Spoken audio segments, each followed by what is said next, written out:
Aqui quem fala é o Clayton Nunes da Silva, no espaço do Sintraf. Hoje nosso tema, dando continuidade ao nosso bloco temático sobre meio ambiente, nós pensamos num estilo de programa que pudesse alcançar os diversos tipos de público da nossa região aqui.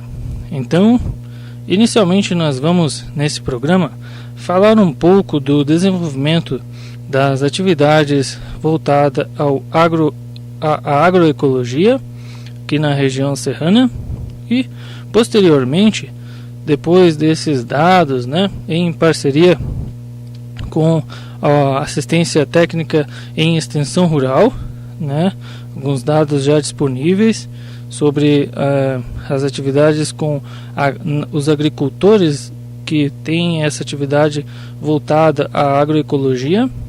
Posteriormente vamos falar também para um público um pouco mais diferente. Nossa proposta desse programa é alcançar também uma estratégia na área da educação. Então nós vamos falar também sobre os mitos dentro da agroecologia, um pouco mais voltado para crianças, e em idades escolares, nas fases iniciais. Uma boa estratégia de atuar neste contexto da educação, voltado ao sistema de prevenção, ao sistema de reeducação dos princípios ambientais e voltado à agroecologia.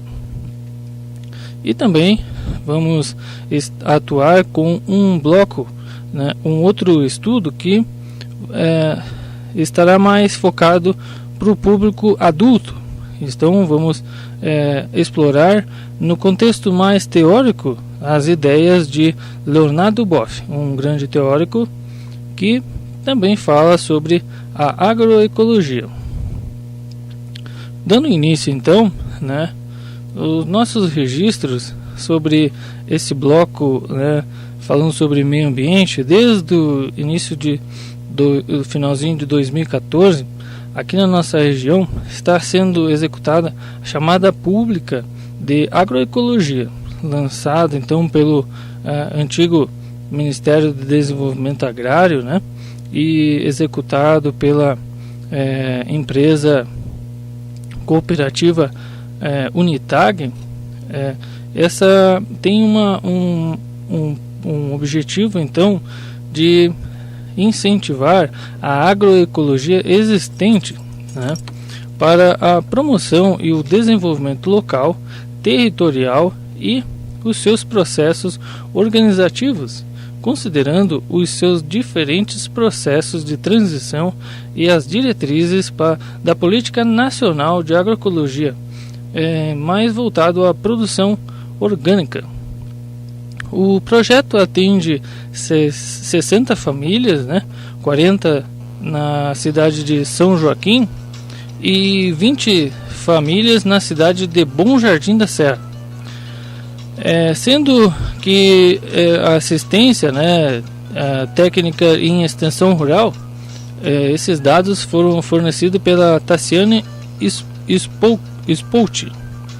Ao longo do projeto, a gente, dessa experiência que está sendo implantada e desenvolvida aqui na região, a gente pode perceber nesse desenvolvimento diversos arranjos ou diversos tipos de projetos semelhantes ou que possam estar agregando um valor.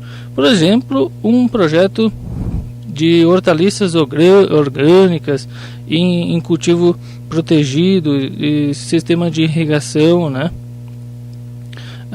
outras seria mais voltado também à comercialização coletiva em parceria com instituições públicas, instituições privadas, a sociedade civil organizada, os sindicatos. E assim, esses projetos também, eles sempre têm o apoio, de alguns programas. Um programa bem relevante que podemos citar aqui é o programa SC Rural, que beneficiará 11 famílias, ou está beneficiando 11 famílias cooperadas da Econeve ali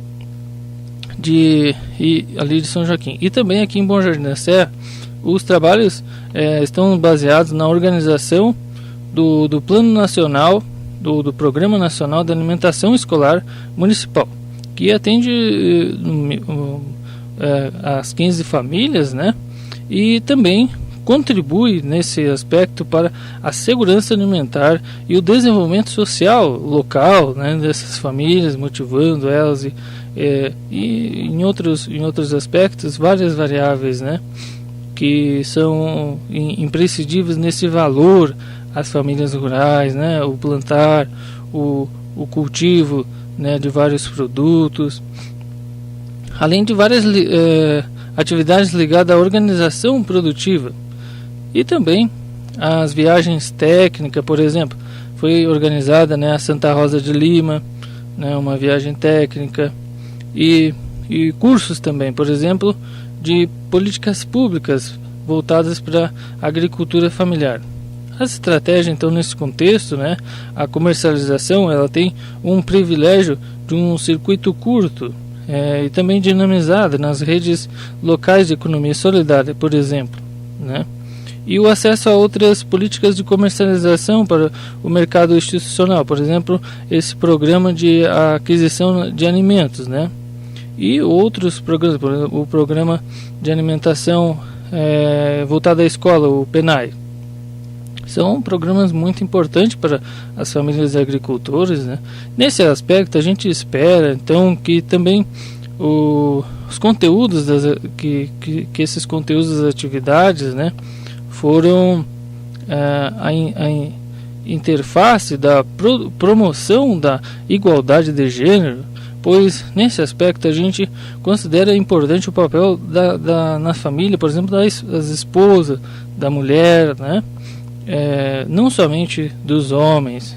O campo, as mulheres também têm, né, em termos dessa igualdade de gênero, a qual a pesquisadora cita aqui nesse relatório dela, né, que eu estou descrevendo para os nossos ouvintes.